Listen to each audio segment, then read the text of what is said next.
Hope everyone's having a pleasant Christmas Eve. It's actually not that bad of a day out here in eastern Pennsylvania. Very, very quiet.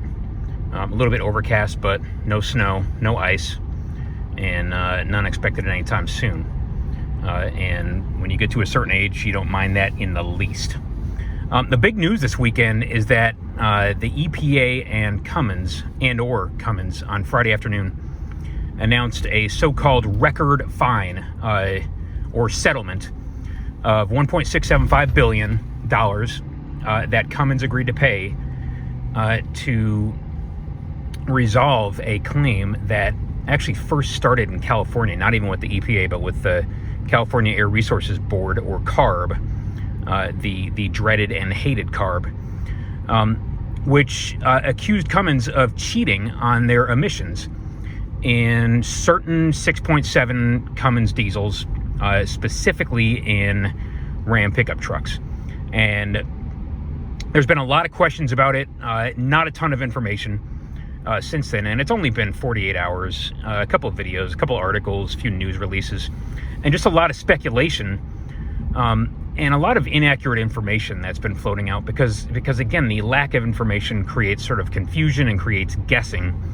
And a lot of people are confusing this with, the scandal that happened with the EcoDiesel a few years ago, about 5 years ago, or the scandal that happened with VW and the TDI engines about 6 or 8 years ago. And so I just want to throw a couple of things out there, which is the best that we could determine as to exactly what's going on, and really more importantly, what it means for Cummins and for Ram trucks and for the industry going forward. Again, based on the very, very limited information that's been put out so far. And so really there are 10 questions that would normally occur to people that we have essentially come up with. And we've done our best to answer them, again, with the limited information that's available. And the first question in most people's minds is,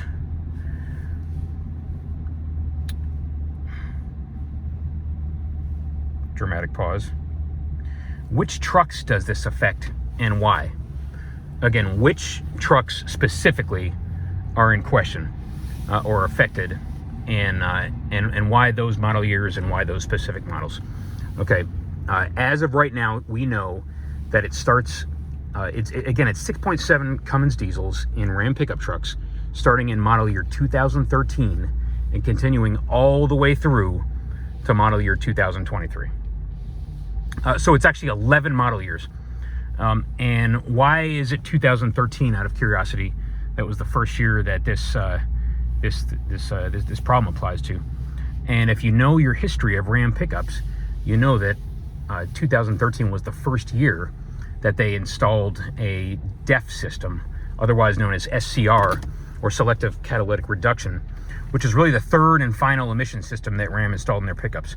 The first one they did was EGR, and it started out actually as in-cylinder EGR, which was really, really impressive and innovative, around 2004.5. It was not the external system with the valve and the cooler and all that stuff that's attached to the outside of your engine. It was an in-cylinder EGR, which essentially kept the exhaust valve open a little bit late after the piston finished its travel up to top dead center, and then as it began its downward travel, after the exhaust stroke was complete and the intake stroke started, the exhaust valve stayed open a little bit late and allowed a little bit of exhaust back into the cylinder as that piston was drawing in the intake charge, and then it closed at a certain point. That exhaust valve closed at a certain point during the intake cycle to allow mostly pure air to be ingested into the engine. And that was Ram's, again, first foray into emissions controls in the 2004.5 5.9 liter Cummins, which was about a year and a half into generation 3 on these trucks. The second thing they did was in 2007.5, when they switched over from the 5.9 to the 6.7 Cummins. They added a DPF, or diesel particulate filter, the dreaded soot filter, which we don't need to go into in too much depth here, but basically its purpose was to capture soot particles that have been generated during inefficient combustion in the engine, and trap them and then burn them off periodically. They also switched from an in-cylinder EGR to an external EGR system, which is the one you know well and which we all hate, which has the EGR valve that diverts exhaust after it's been expelled from the cylinders into the exhaust manifold, and then sends them through an EGR cooler and directs them back into the intake manifold, causing many problems in both the EGR system and also in your cooling system if you get cracked EGR coolers.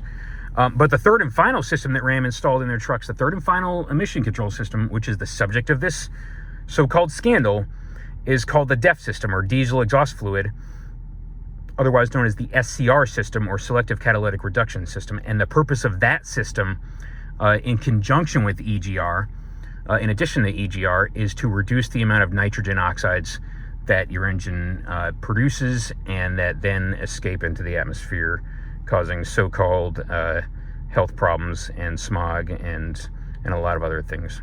Really mostly in populated areas, and really in areas that don't have good flow of weather through them. So you think about the Central Valley in California, lots and lots of air pollution and smog there. You think about LA, the LA basin, tons of smog there. The area where we are, which is the Lehigh Valley, yeah, it has a lot of smog here. But if you think about most of the areas of this country that don't have restricted flow of air and weather into and out of them, and don't have tons and tons of population living right next to the highway, it's just not an issue. I'm not going to say it's much ado about nothing, but that's neither here nor there. And so what this scandal appears to affect, and let's talk about the numbers, is 960,000 trucks total, 630,000 of which were in model years 2013 to 2019. And I think they actually mean 2018, because those would be the final 6 years of the Gen 4 Cummins, and then 330,000 trucks from model years 2019 to 23, which would be the first 4 years of the Gen 5 Ram. And so we're talking 11 model years. Every single model year since Ram started installing, or Cummins started installing a DEF system or an SCR system into their truck. And let's dig a little bit further into that. The first thing I'll say is that you don't hear about it applying to model year 2024, which is starting essentially now. And so what that might mean is that Cummins fixed this so-called problem for year 2024. But you also don't hear about it happening in 2010 through 12, which were the first 3 years of the Gen 4 Ram pickup truck, Ram heavy-duty pickup truck. And so what that means, again, that truck only had the 6.7 carried over from the end of the third Jam Ram, which was from 2007.5 to 09. That engine continued into the first 3 years of the Gen 4 Ram pickup with just EGR and just a DPF. The DEF system was installed in 2013, which was also, oh, by the way, the first year of the high output Cummins. And so we know this problem was in place in the 2500 and 3500, which means the standard output 6.7, because that engine was installed in both the 2500 and 3500. We don't know if this problem also applies to the high output Cummins 6.7, which was only installed in the 3500. You could not get a high output in the 2500. We also don't know if this problem applied to the 68 RFE automatic trucks with the standard output Cummins, or it also applied to the G56 manual transmission in that standard output Cummins, which had a little bit less torque because, you know, the clutch could only handle so much. And so that's not entirely clear. But if you remember, again, 13 was a big year for Ram pickups, because that was the first year of the high output. It was the first year you could pull 30,000 pounds with any pickup truck, to the best of our knowledge. And again, that was a groundbreaking year. I think they went up to what, 380 horsepower, maybe 800 pound-feet of torque, give or take. An enormous increase in power and torque. And so again, that's what we know. 2013 to 23.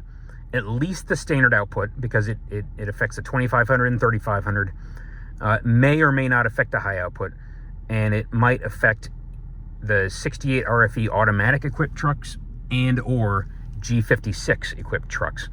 However, keep in mind the G56 went away at the end of 2018 when the Gen 5 Ram came out. And so it seems more likely that this problem might have been restricted to just the 68 RFE automatic. But again, nobody knows as of now. And I want to skip forward and just tell you the rest of the questions that have come out that we're going to try to answer today here. Question number 2 is, what the hell was Cummins doing? Question 3 is, why is Cummins in the crosshairs here and not Ram Trucks? Why is Ram Trucks apparently in the clear as of now? Number 4, what the hell were they thinking? Didn't they know they'd get caught, given how many other companies have been busted cheating on their emissions? Including, oh, by the way, FCA, meaning the maker of the Ram pickup, which got busted in 2017, cheating on the emissions on the 3.0 Eco Diesel. Number 6, what will happen to the value of these trucks going forward, starting today? Number 7, what will happen to the future of the Cummins-Ram partnership, which is a question that was asked by the TFL truck guys in a video they made about this. Number 8, how about the future of Cummins as a company? Number 9, how about Ford and GM? Are they in the clear? Because Ford and GM so far have not been busted for cheating. Again, to my knowledge, on either the Power Stroke or on the Duramax. And then number 10, I don't want to get too far into the stratosphere here, but is this the death of diesel pickups in America? Because that question was also asked by the TFL truck people.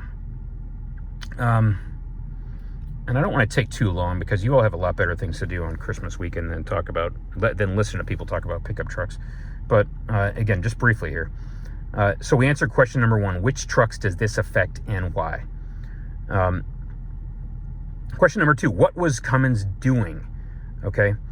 It's not entirely clear, but according to the statement the EPA put out, there was some type of a defeat device, otherwise known as an emissions delete, which allowed excess NOx into the atmosphere, nitrogen oxides.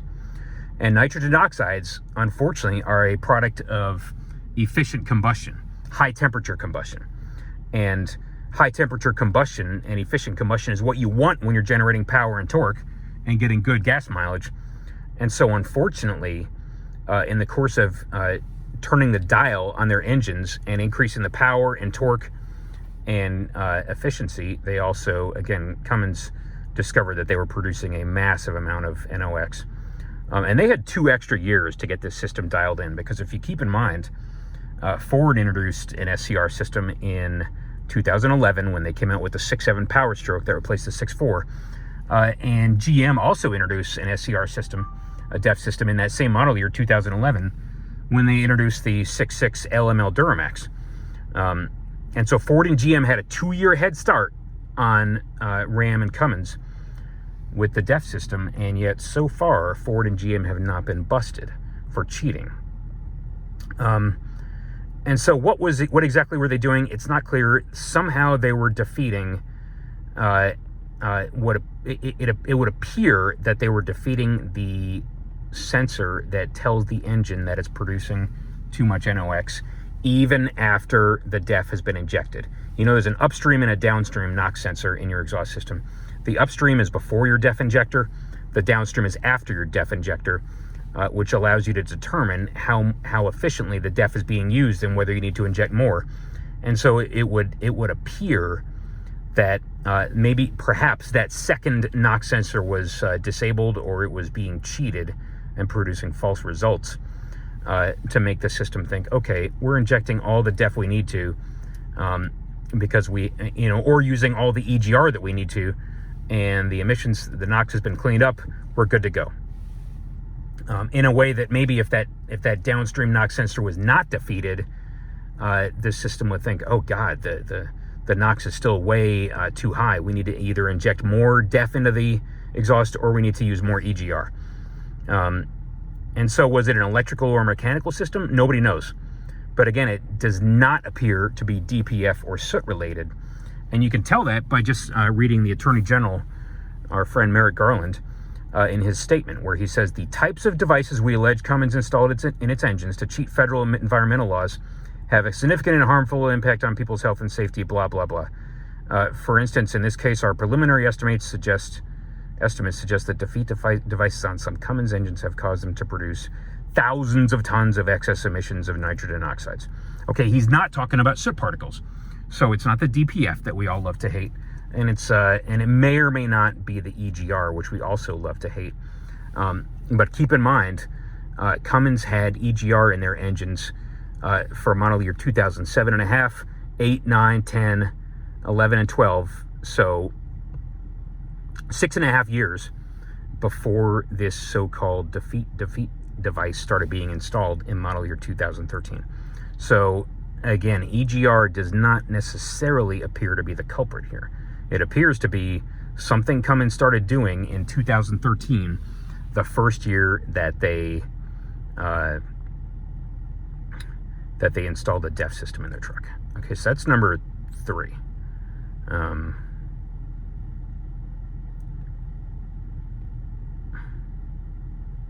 I'm sorry, that's number 2.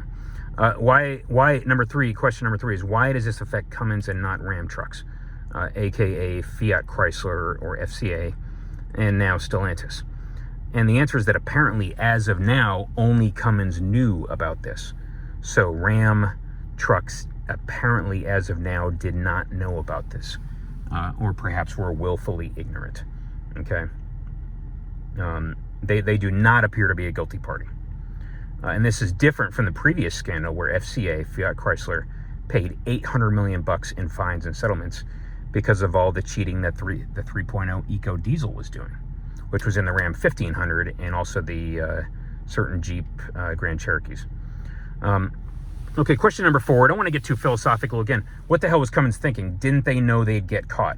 Well, that's the question you ask anytime somebody gets busted doing anything. And remember, VW was caught in 2015, in the fall of 15, not by the EPA, but ironically by WV, West Virginia, the university there, during mobile emissions testing. And it turned out that they've been cheating on 6 model years, 2019, 20, 21, 2, 3, 4, and 2015. Actually, 7 model years on both the 2.0 and the 3.0 TDI. Very, very deliberately and very criminally, with lots of insider knowledge. And again, VW was caught not by the EPA, but by West Virginia University, which was not doing static emissions testing. They were doing mobile emissions testing. The VW defeat device depended on the fact that when emissions are being tested, the front wheels of the car were turning, given that most of their cars were front-wheel drive. The rear wheels were not turning. And so the car knew, okay, it's probably on a dyno if the front wheels are turning and the rear ones are not. It also could tell that the hood was open. It also could tell a couple of other things that allowed it to conclude it was being emissions tested or dyno tested, and so it cleaned up the emissions during the mobile testing that West Virginia University was doing. None of those conditions were present, and so the car was producing a ton of nitrogen oxides, and that's how they got busted. Fiat and Ram were busted in 2017.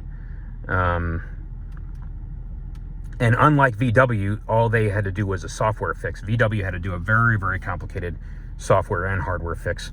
But ironically, the VWs ended up driving just fine afterwards. We actually bought a TDI, a cheating TDI, right after the scandal hit, about 6 months later. And that thing drove great before it was fixed. And then we turned it in, got made a huge profit on that car after driving the hell out of it for 2.5 years. And then we bought a TDI that had been fixed. And that one drove just fine as well. Made tons of power, got great mileage as well. So the VWs were fine after they were fixed. The Eco Diesels, on the other hand, were awful after they were fixed. And a lot of people say they drove so badly, even though it was only a software fix, that the trucks were borderline unsafe, like when you're trying to merge into traffic, because they made so little power, because whatever fix FCA put into place just ruined the power on those trucks. And so, again, what were they thinking? Well, Cummins cheated the same reason a lot of people cheat, because they thought that was the only way they could do what they needed to do. They knew they had aggressive horsepower and torque numbers they had to make. They had aggressive efficiency or MPG numbers they wanted to meet, which were obviously a lot less important than power and torque. But they had very, very aggressive emissions numbers they had to meet, specifically for nitrogen oxides, and they figured this was the only way they could do it, and they figured they could do it without being caught. And just like everybody else, the truth came out eventually. So question number 5, what will happen to Cummins now? Okay, well, they're a $28 billion company as of last year, and they grew 16% in revenue last year, oh, by the way. Their profits last year were $2.2 billion. So this settlement here, again, $1.675 billion. Okay, that's going to wipe out most of last year's profits. But it's not going to kill the company. They've been selling this cheating engine for 11 years and making profits on it for 11 full years. And they didn't even admit guilt. And so they're probably going to be fine.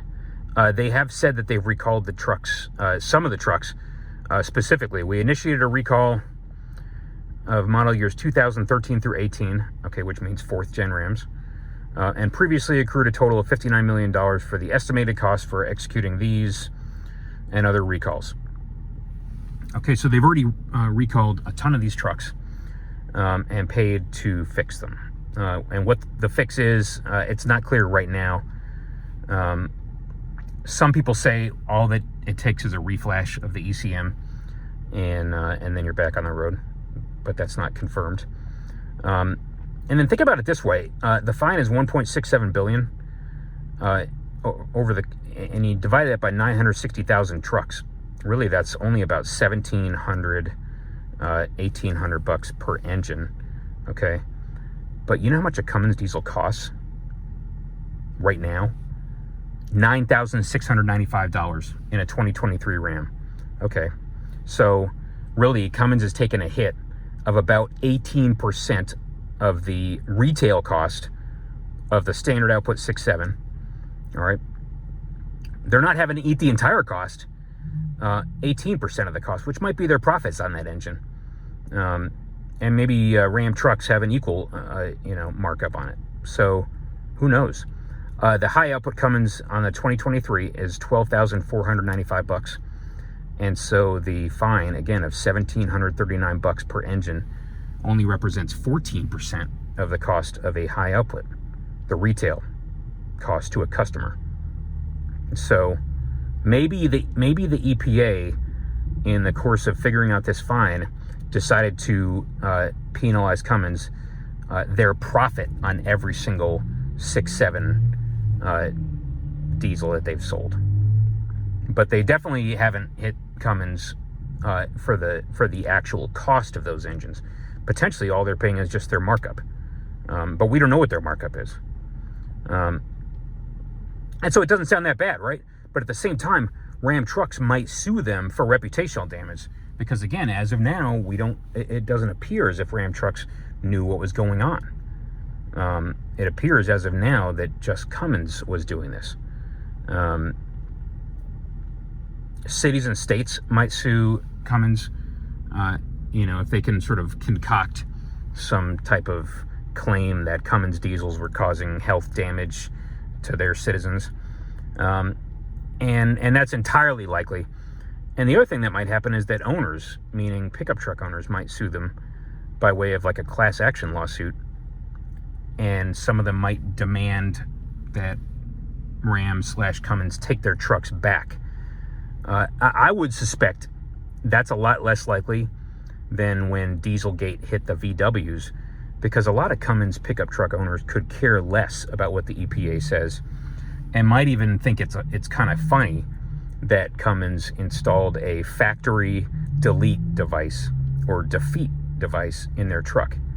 And might almost take that as an extra point of pride in their ownership of a Cummins. Remember, a lot of people bought these so-called clean diesel VWs, the TDIs, in the late 2000, aughts and the early 2010s. thinking it was an environmentally conscious diesel car. And then they were shocked and horrified when they found out that no, it was a cheating diesel that was putting out tons and tons of smog. Pickup truck owners might not care in the least. But there still might be a class action lawsuit, and people might want to sell their trucks back again if they can sell them back at a huge profit. So that is definitely a possibility. And so this $1.675 billion penalty might just be the tip of the iceberg right now. I remember VW ended up paying something like $18 billion when all was said and done, including the buybacks, including all the fines to the EPA, including the lawsuits they had to settle with the states and cities, and they also had to essentially finance the construction of the Electrify America, which is an awful, highly unreliable EV charging network. VW got absolutely annihilated, absolutely murdered during their Dieselgate, and so we'll see how badly Cummins ends up getting hurt, as in the long run. Question number 6: what will happen to the value of the trucks? That depends on a lot of things. The first thing is, well, right now, again, the impact on the truck's reputation. The VW owners were furious, and they started dumping their cars. And we were actually shopping for a TDI at the time, and it was great because you just saw the price going further and further down by the month. And we got a 2-year-old TDI for like a third of the cost of a new one, a Passat TDI. Great car. It's highly doubtful that Ram owners are going to do the same thing. And say, oh my God, I'm getting rid of this truck. I can't believe it was cheating on the emissions. And so we'll see. Now, the other question is what's going to happen after the fix? And that really depends on the impact on the truck's drivability and reliability. If whatever the fix that Cummins has to make on these trucks ruins them in the way that it ruins the eco diesel, yeah, everybody's going to want to get rid of their trucks. They also might not let the dealers touch their trucks. And in a state where you don't have to smog your truck to pass inspection, or you don't even have to get your truck inspected in the first place, the owners might just say, we are never taking this truck to the dealer ever again, because even if all they're going to do on it is an oil change, they still might apply the recall to it and ruin the drivability of my truck. So the hell with the dealers. I'm not getting rid of my truck ever again, or taking it to the dealer ever again. And so the value of the trucks might not be impacted that much if the owners don't want to do anything about this fix.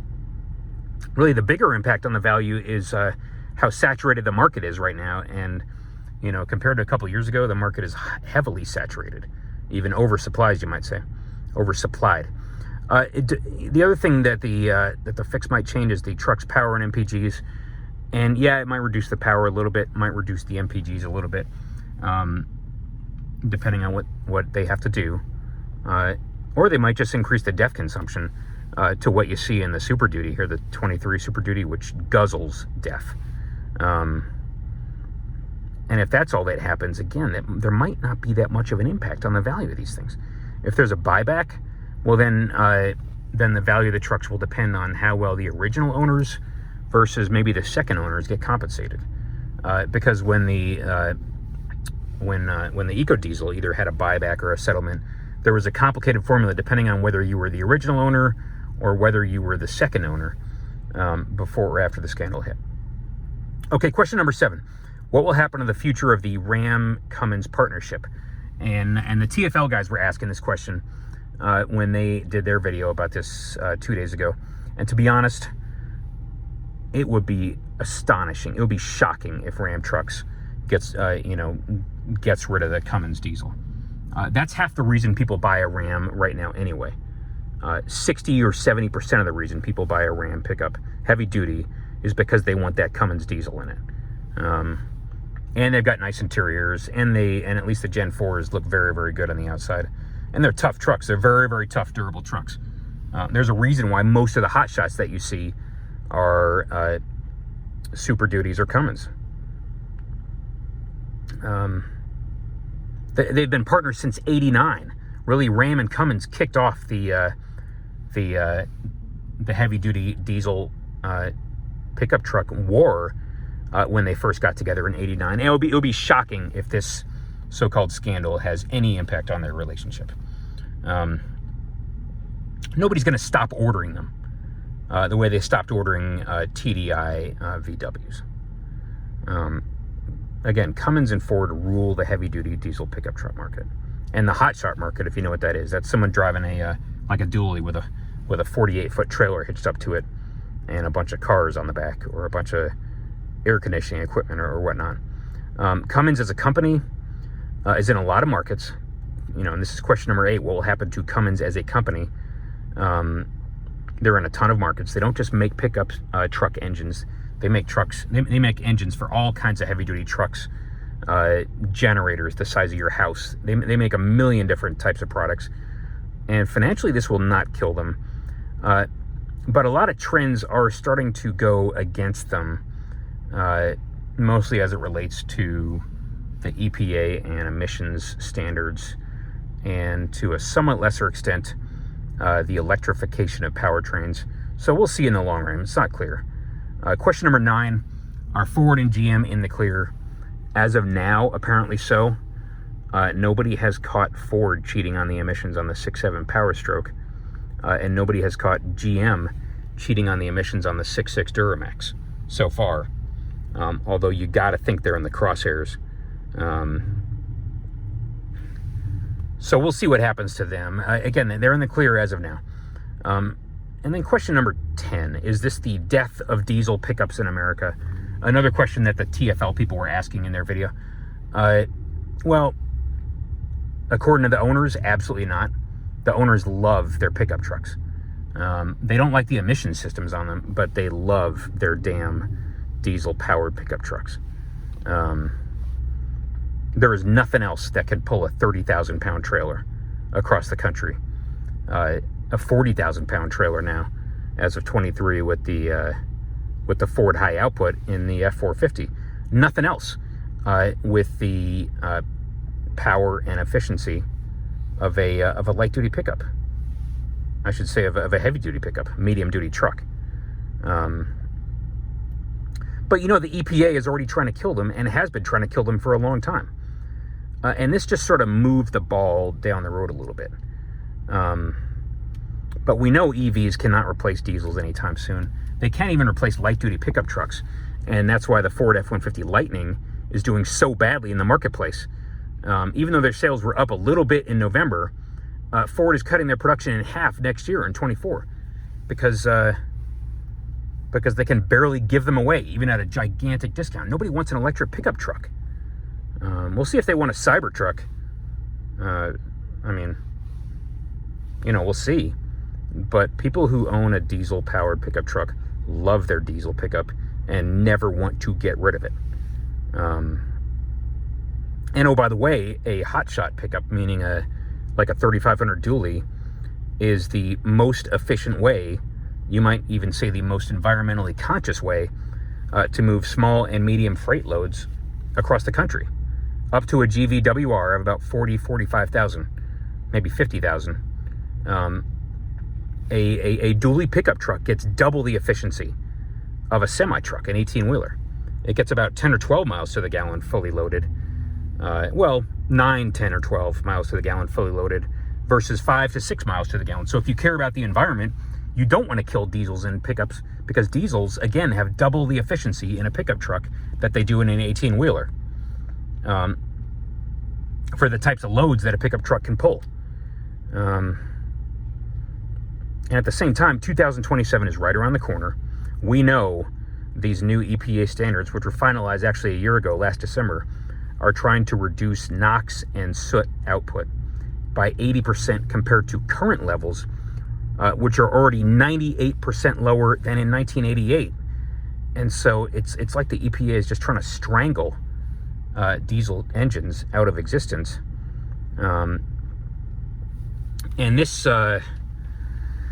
scandal will in all likelihood, be a footnote in history. It's not going to have an impact on the overall market anywhere near the impact that the Dieselgate scandal had on VW and on diesel engines in passenger cars. It basically killed the diesel passenger car.